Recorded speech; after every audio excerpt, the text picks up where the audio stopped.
2004లో శ్రీమతి సోనియా గాంధీ గారు యూపీఏ చైర్మన్గా,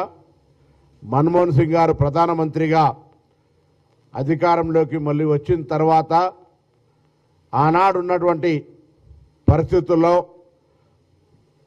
2004 అధికారంలోకి రాకముందు ఉన్నటువంటి ప్రభుత్వాల పనితీరు వల్ల ఏర్పడినటువంటి ఇబ్బందుల వల్ల ఉన్నటువంటి పరిస్థితులను సరిదిద్దడానికి ఆనాడు అనేక మంది పెద్దలతోటి, అనేక మంది సామాజికవేత్తలతో చర్చలు జరిపి ఉన్నటువంటి గ్రామీణ ప్రాంతాలను బతికియాలంటే, గ్రామీణ ప్రాంతాల ఆర్థిక వ్యవస్థలో ఉపాధి లేకుండా వలసలు పోయేటువంటి పరిస్థితి నుంచి నివారించాలంటే మహాత్మా గాంధీ గ్రామీణ ఉపాధి పథకం చట్టాన్ని తీసుకొచ్చి మరి గ్రామీణ ప్రాంతాల్లో పనులు కల్పించడం, ఎక్కడికి వలసలు పోకుండా తిండి లేక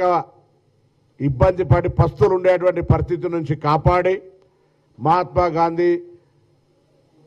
గ్రామీణ ఉపాధి పథకాన్ని తీసుకొని రావడం జరిగింది. ఆ పథకం నిరాటంకంగా కొనసాగుతూ 2014 ఎన్నికల సందర్భంలో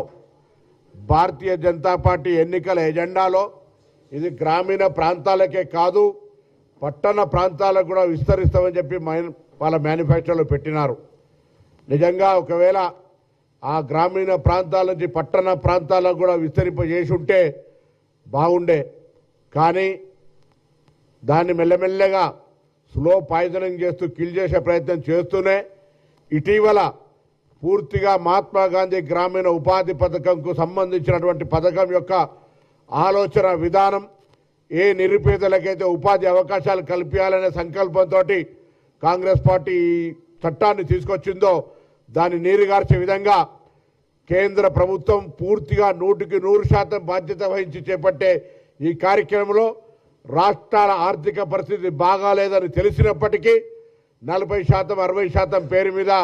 రాష్ట్రాలపై భారం మోపి పథకాన్ని నిర్వీర్యం చేసే ప్రయత్నం చేస్తూ ఉంది. ఒకటి, అదేవిధంగా మన జాతిపిత స్వాతంత్ర ఉద్యమానికి నాయకత్వం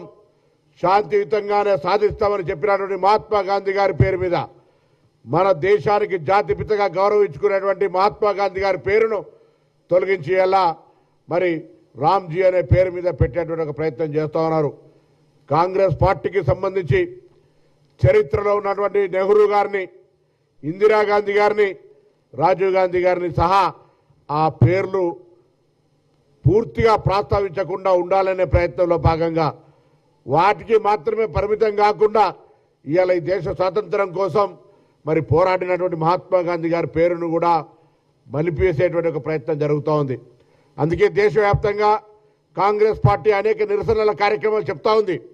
అందులో భాగంగా ఇవాళ రాష్ట్ర వ్యాప్తంగా, దేశవ్యాప్తంగా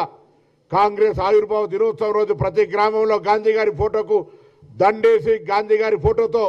కలిసి ఈ ప్రభుత్వ వైఖరి నిరసనగా తెలియజెప్పే కార్యక్రమాన్ని జరుగుతూ ఉంది. ఇలా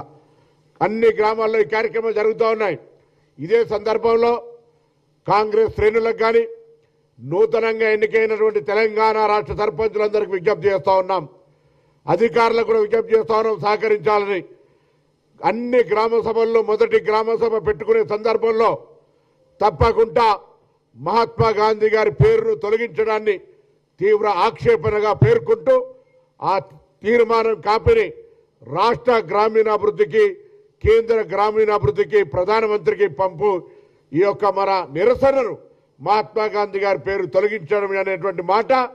ఈ దేశానికి మంచిది కాదు, జాతిపితను అగౌరవపరిచినట్టే అనేటువంటి మాట గ్రామ స్వరాజ్యాన్ని ఆకాంక్షించినటువంటి మహాత్మా గాంధీ గారి ఆలోచన మేరకు ఉన్నటువంటి ఈ యొక్క ఉపాధి హామీ గ్రామీణ ప్రజలకు ఒక లైఫ్ లైన్ వంటి ఈ ఉపాధి హామీని దెబ్బతీసే ఈ పథకాన్ని యథావిధిగా కొనసాగించి పని దినాలు పెంచి మహాత్మా గాంధీ గారి పేరు కంటిన్యూ చేయాలని మొదటి గ్రామ సభలో మొదటి తీర్మానంగా చేసి కేంద్ర ప్రభుత్వానికి పంపమని ఇటు మొత్తంగా ఎన్నికైనటువంటి గ్రామ సర్పంచులను, అదేవిధంగా ఆ కోఆర్డినేషన్ చేసేటువంటి అధికారులు కూడా ఈ సందర్భంగా విజ్ఞప్తి చేస్తా ఉన్నాం.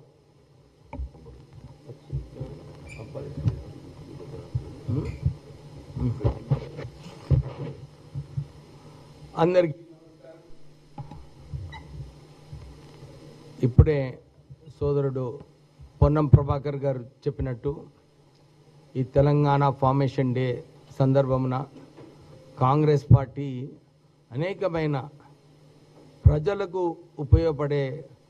కార్యక్రమాలు తీసుకోవడం జరిగింది.